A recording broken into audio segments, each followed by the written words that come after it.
Good morning, students. In today's class, we are going to learn about application of Ellingham diagram and its limitation.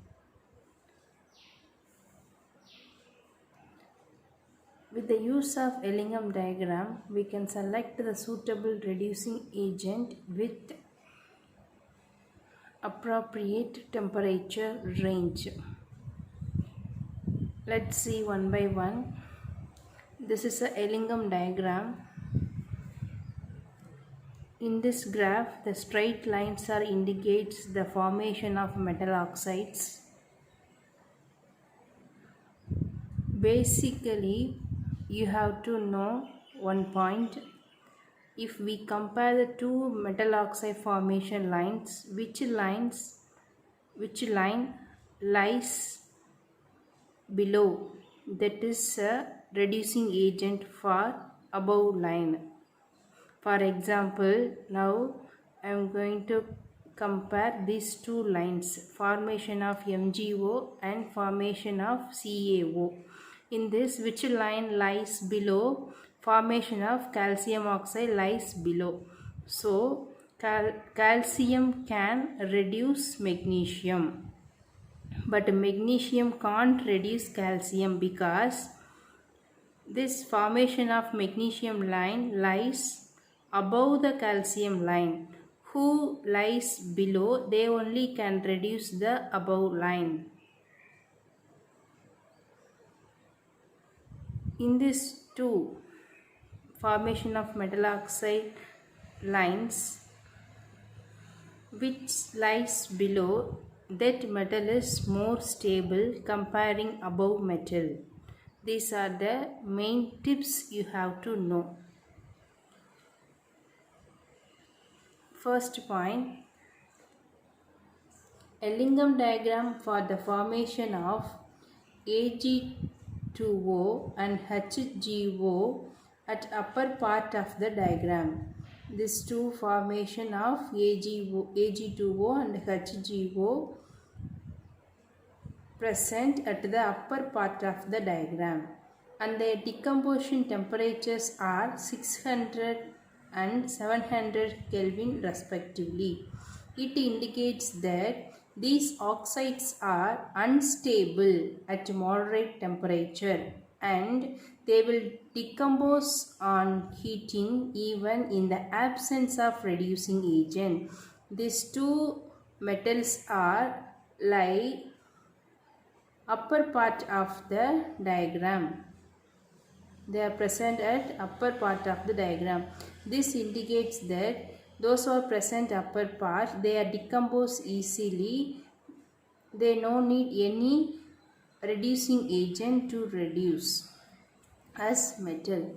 Then second one, Ellingham diagram is used to predict thermodynamic feasibility of reduction of oxides of one metal by another metal.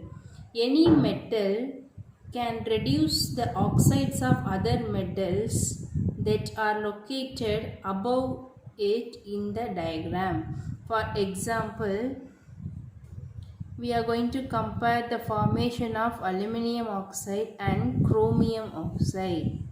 So this is a formation of chromium oxide line, this is a formation of aluminum oxide line. Comparing these two lines, who lies below? Formation of aluminum line lies below. So from this we can infer that aluminum is more stable comparing chromium. So with the use of aluminum we can reduce the chromium, but with the use of chromium we can't reduce aluminum because aluminum line lies below chromium line.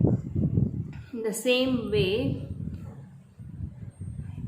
this formation of magnesium and formation of calcium lines lies below the formation of aluminum oxide. So, with the use of calcium or magnesium, we can reduce the aluminum.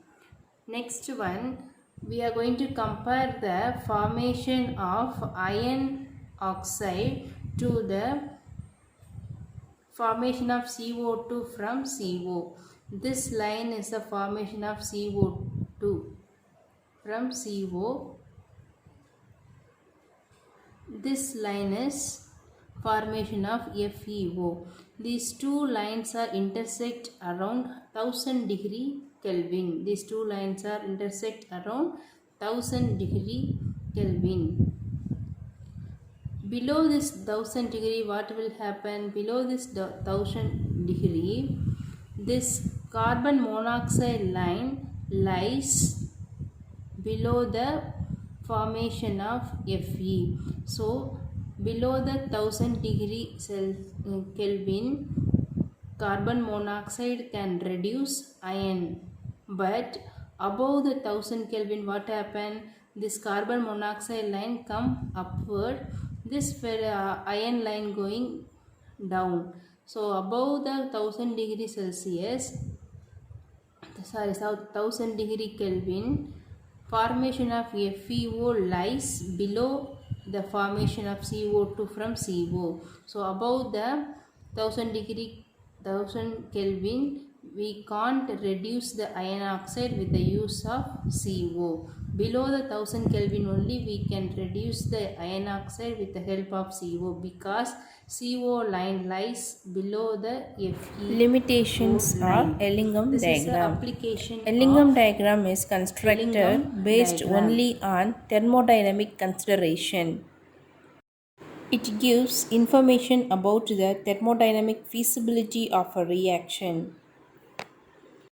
It does not tell anything about the rate of the reaction. Moreover, it does not give any idea about the possibility of other reactions that might be taking place. The interpretation of delta G is based on the assumption that the reactants are in equilibrium with the products, which is not always true.